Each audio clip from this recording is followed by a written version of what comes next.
And we go next to a developing security crisis in Yemen, where the leader of Shia rebels known as Houthis in Yemen has said the country is at a critical and defining moment.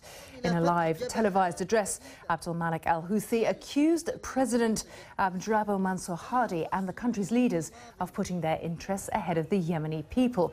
Now, Mr. Houthi was speaking just hours after his followers shelled the president's home in the capital, Sana'a, seizing control of the presidential palace.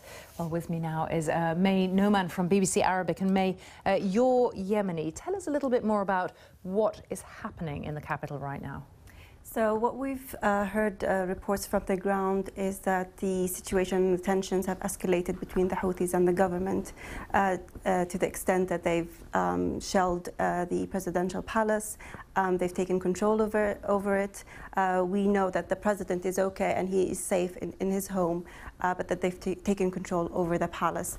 And last week they kidnapped the chief of staff, Ahmed bin Mubarak. Tell us more about who the Houthis are, because it's hard to understand from outside Yemen just what kind of power play is going on here. Yemen's power plays might be a bit strange to people outside Yemen just because it involves tribal politics within it.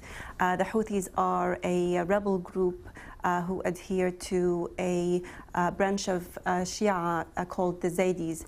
The Zaydis ruled the north of Yemen for 1,000 years until 1962.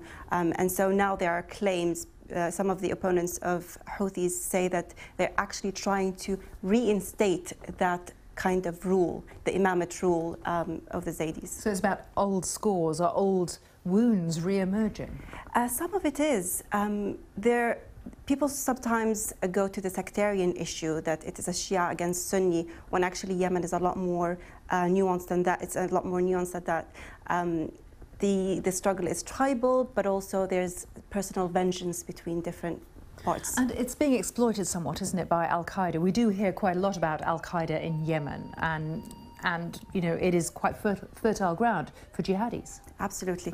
Yemen has been struggling with deteriorating security, especially after 2011 revolution, which left the Yemeni government even weaker and almost a failed state.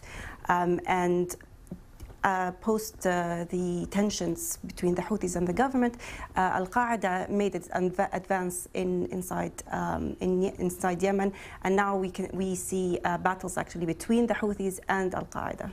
And so from an outside perspective, you use the term failed state, and that must be the fear because of the implications for global security should that happen.